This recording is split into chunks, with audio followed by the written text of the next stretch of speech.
আসসালামু আলাইকুম প্রিয় দর্শক, যুক্তরাষ্ট্রের সঙ্গে বাংলাদেশের যে বাণিজ্য চুক্তি হয়েছে, যেটা নিয়ে আমি নিজে অনেক দিন ধরে উদ্বিগ্ন ছিলাম এবং এটা নিয়ে নানা কথা আমি বলেছি এবং আরও অনেকেই বলেছেন, বিভিন্ন জায়গায় লেখালেখি হয়েছে। এটা নিয়ে গতকালকে আমি একটা কন্টেন্ট করেছিলাম এবং সেই কন্টেন্টের সূত্র ছিল দৈনিক প্রথম আলোতে প্রকাশিত শওকত হোসেন মাসুমের লেখা একটা ডিটেল রিপোর্ট।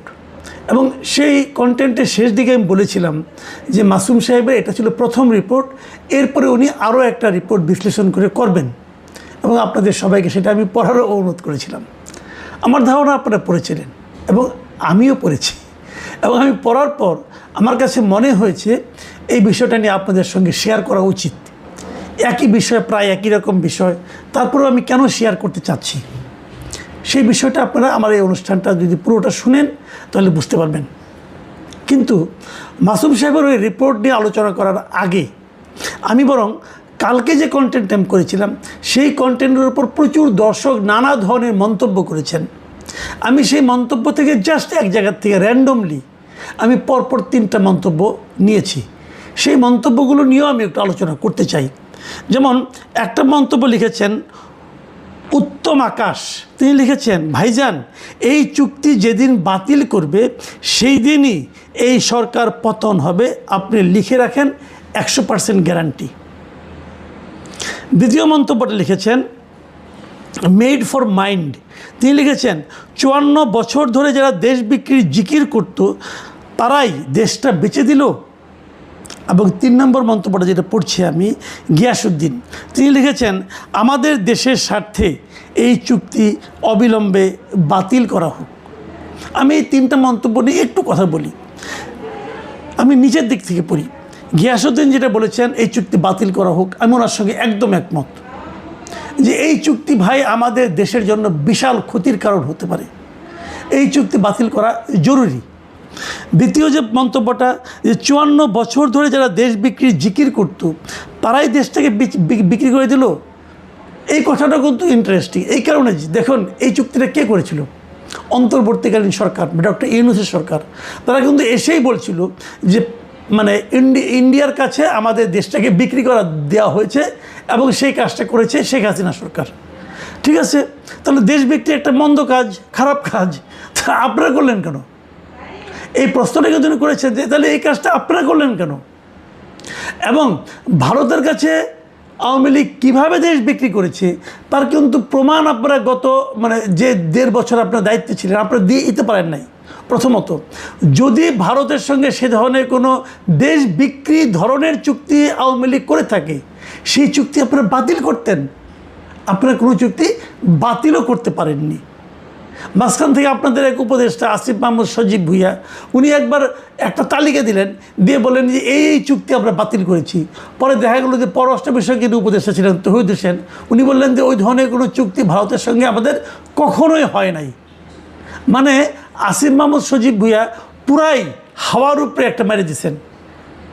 মানে মানুষ কতটা দায়িত্ব জ্ঞানহীন হলে পরে এ ধরনের আচরণ করতে পারে এবং দায়িত্বের একটা পদে থেকে তারপর যারা এরকম ফালতু কাজ করতে পারে তাদের কোয়ালিটিটা কোন পর্যায়ে একবার ভাবুন। আর প্রথম যে মন্তব্যটা করেছেন উত্তম আকাশ, তাকে বলি ভাই এই যে আপনি বলছেন না যেদিন চুক্তি বাতিল হবে সেই দিনই এই সরকার চলে যাবে, আপনি 100% গ্যারান্টি দিচ্ছেন, এটাই হলো গিয়ে জুজুর ভয়। এই জুজুর ভয়টাই আমার ধারণা আমাদের বর্তমান পররাষ্ট্রমন্ত্রী এই সরকারকে দেখিয়েছে। আমার ধারণা ভুলও হতে পারে, আপনার ধারণা সঠিকও হতে পারে, কিন্তু আমি মনে করি এত তাড়াতাড়ি যদি হয় না রে ভাই, এত তাড়াতাড়ি হয় না তো কিছু। জনগণ সঙ্গে থাকলে আমরা হয়তো অনেকে হয়তো বলেন যে এই যে শেখ হাসিনা সরকারের পতন ঘটিয়েছিল আমেরিকা, ঘটনা সত্য না, আপনি বলতে পারেন ভাই, আমি বিশ্বাস করি না। যদি জনগণ সঙ্গে থাকতো আওয়ামী লীগের তাহলে কেউ পারতো না। কিন্তু ওই সময় তো আওয়ামী লীগের সঙ্গে তো জনগণই ছিল না। দ্যাট ওয়াজ দ্য কজ যে সামান্য ধাক্কাতে পড়ে গেছে। যাই হোক, এখন আজকে এটা একটা ডেভেলপমেন্ট আপনাদেরকে আমি বলি। আজকে আমরা দেখলাম যে যুক্তরাষ্ট্রের সঙ্গে এই বাণিজ্য চুক্তি নিয়ে আমাদের যে বাণিজ্য মন্ত্রী আছেন খন্দকার আব্দুল মুক্তাদির, তিনি কিছু কথা বলেছেন। এবং তার কথাগুলো শুনে আমি আসলে হতাশই হয়েছি। তিনি বলার চেষ্টা করেছেন যে যুক্তরাষ্ট্রের সঙ্গে বাণিজ্য চুক্তি নিয়ে উদ্বেগের কিছু নেই। মুক্তাদির সাহেব, আপনি মন্ত্রী মানুষ, আপনি অনেক জ্ঞানী লোক, কোনো সন্দেহ নেই, কিন্তু উদ্বেগের নেই এটা আপনি কী করে বলেন? আপনি চুক্তিটা পড়েছেন, আমার ধারণা পড়েছেন, আপনাকে কেউ পড়ে শুনিয়েছে, তাহলে আপনি কোন বিবেচনায় বলেন যে উদ্বেগের কিছু নেই? আমরা তো গতকাল ডিটেল বললাম, আপনি প্রথম আলোর এই 2টা রিপোর্ট পড়েন, উদ্বেগের কিছু আছে কি না দেখুন। আজকে প্রথম আলো যে এই রিপোর্টটা হয়েছে, সেই রিপোর্টের একদম শুরুটা কি হয়েছে আমি আজকেও আবার পড়ে শোনাই আপনাদেরকে। আজকে সেই শিরোনামটা ছিল যুক্তরাষ্ট্রের সঙ্গে বাণিজ্য চুক্তিতে বাংলাদেশের লাভ সামান্য, ক্ষতিই বেশি। এবং সেখানে লেখা হয়েছে যে যুক্তরাষ্ট্রের সঙ্গে করা পারস্পরিক বাণিজ্য চুক্তির কারণে বাংলাদেশ রাজস্ব হারাবে, বেশি ধরে পণ্য কিনতে হবে, যুক্তরাষ্ট্রের চাওয়া অনুযায়ী নীতি ঠিক করতে হবে এবং বাধ্যতামূলকভাবে অসংখ্য শর্ত পালন করতে হবে।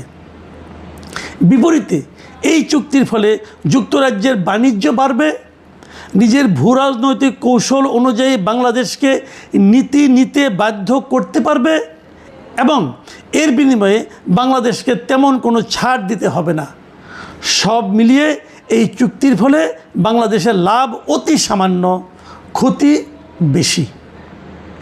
এই যে রিপোর্টার লিখলেন, আর আমাদের বাণিজ্যমন্ত্রী বলছেন এটা নিয়ে উদ্বেগের কিছু নাই, যে চুক্তির কারণে আমার ক্ষতি বেশি, লাভ খুবই সামান্য, সেই চুক্তি নিয়ে আমি উদ্বিগ্ন হব না?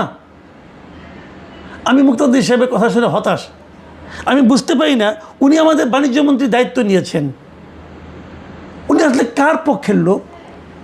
উনি কি দেশের জনগণের পক্ষের লোক নাকি যুক্তরাষ্ট্রের পক্ষের লোক? আমি কিন্তু এই প্রশ্নটা করতে চাই। উনি নানা রকম পাইরেনারে ব্যাখ্যা দিয়েছেন। উনি বলেছেন কি, শুনেন ওনার কথাটা একটু আপনাদেরকে পড়েই শোনাই। উনি বলেছেন যে বর্তমান সরকার এই চুক্তির সূচনাকারী নয়, তবে রাষ্ট্রীয় ধারাবাহিকতার অংশ হিসেবে উত্তরাধিকার সূত্রে পেয়েছে। রাষ্ট্রের মধ্যে সম্পাদিত কোনো চুক্তি ব্যক্তিগত চুক্তির মতো নয় যে ইচ্ছে মতো বাতিল করা যাবে। এটি একটি বাস্তবতা এবং আমরা সেটিকে দেশের বাণিজ্য ও বিনিয়োগ সম্প্রসারণে সর্বোচ্চভাবে কাজে লাগাতে চাই। আমি এখানে এই কথাটা বলতে চাচ্ছি যে প্রথম যে বাক্যটা উনি বলেছেন, এই চুক্তি আমরা সূচনা করি নাই, আমরা উত্তরাধিকার সূত্রে পেয়েছি, কথাটা 100% ঠিক। এইটার সূচনা করেছে অন্তর্বর্তীকালীন সরকার। তারপরে যদি তুমি যে কথাগুলি বলেছেন সেই কথাগুলি নিয়ে আমার আপত্তি। উনি বলতে যাচ্ছেন এটা আমরা ইচ্ছা করলে বাতিল করতে পারবো না, এটা ব্যক্তিগত চুক্তির মতো নয়, রাষ্ট্রীয় চুক্তি বাতিল করতে অনেক সমস্যা হয়। আচ্ছা, চুক্তি বাতিল নিয়ে আমি একটু পরে বলছি। তারপর উনি বলছেন এটি একটি বাস্তবতা এবং আমরা সেটিকে দেশের বাণিজ্য ও বিনিয়োগ সম্প্রসারণে সর্বোচ্চভাবে কাজে লাগাতে চাই। আপনি কিভাবে কাজে লাগাবেন? যে চুক্তিতে আপনার পক্ষে আছে মাত্র 2-3টা ইস্যু আর আপনার বিপক্ষে আছে কমপক্ষে 150 ইস্যু, আপনি সেটাকে কিভাবে আমার বাণিজ্যের উন্নতির জন্য কাজে লাগাবেন? ভাই, মিষ্টি মিষ্টি কথা বললে কি চিরা ভিজবে? আচ্ছা, আমরা এখন ওই পয়েন্টে যাই। ওই যে বলা হয়েছে যে এই চুক্তিটা বাতিল করা যাবে না, এই কথাটা ঠিক না। আমি কালকেও বলেছিলাম আপনাদেরকে যে 60 দিনের নোটিশে এই চুক্তি বাতিল করা যাবে, কিন্তু এটাই সর্বোচ্চ না, আরও ঘটনা আছে। চুক্তি বাতিল করা খুবই সহজ। সেই বিষয়টাও এই মিস্টার শওকত হোসেন মাসুম আজকে তার রিপোর্টে বলেছেন। প্রথম আলো রিপোর্টে যদি আপনারা একটু পড়েন তাহলে দেখবেন সেখানে উনি জানিয়েছেন যে জিনিসটা, যে এই চুক্তিটা হয়েছে 9 তারিখে, ফেব্রুয়ারির 9 তারিখে, এবং 17 তারিখে তারেক রহমানের সরকার দায়িত্ব নিয়েছে। 20 ফেব্রুয়ারি, ভালোভাবে শুনবেন এই কথাটা, 20 ফেব্রুয়ারি যুক্তরাষ্ট্রের সুপ্রিম কোর্ট এই পাল্টা বা পারস্পরিক শুল্ক আরোপ বাতিল করে দেন। মানে ট্রাম্প যে শুল্ক আরোপটা করেছিল সবাইকে ভয় দেখানোর জন্য, যে আপনার উপর 50%, আপনার উপর 35%, এই যে ট্রাম্প যে কাজটা করেছিল এই কাজটা ট্রাম্প করতেই পারে না, এই কথা বলেছিল যুক্তরাষ্ট্রের সুপ্রিম কোর্ট। এবং যুক্তরাষ্ট্রের সুপ্রিম কোর্ট বলেছিল যে এই ধরনের শুল্ক আরোপ করতে পারে কেবলমাত্র যুক্তরাষ্ট্রের কংগ্রেস, প্রেসিডেন্ট পারে না। প্রেসিডেন্ট পারে, যে কাজটা করতে পারে সেটা হলো যে জরুরি পরিস্থিতিতে সাময়িকভাবে আমদানি পণ্যের উপর সর্বোচ্চ 15% পর্যন্ত বাড়তি শুল্ক বসানো যায়। তবে এরও মেয়াদ হবে সর্বোচ্চ 150 দিন। তার মানে প্রেসিডেন্ট ট্রাম্পের পক্ষে একার পক্ষে সেই শুল্ক আরোপ করা সম্ভবই নয়। তো যে জিনিসটা সুপ্রিম কোর্ট মানে যুক্তরাষ্ট্রের সুপ্রিম কোর্ট বাতিল করে দিয়েছে, সেইটা নিয়ে আমরা কেন জুজুর ভয় পাচ্ছি, এই জায়গাটাতে আমি বুঝি না। ইন্টারেস্টিং হলো, যেদিন তারা এটা বাতিল করে দিয়েছে তার আগে আমরা তড়িঘড়ি করে চুক্তি করে ফেলেছি। কেন? স্বার্থটা কার, মজাটা কার, এই প্রশ্নটা কিন্তু আমি বারবার করছি। আরও একটা কথা আপনারা জানবেন, সেই জিনিসটাও কিন্তু আমি প্রথম আলো রিপোর্টে পেয়েছি।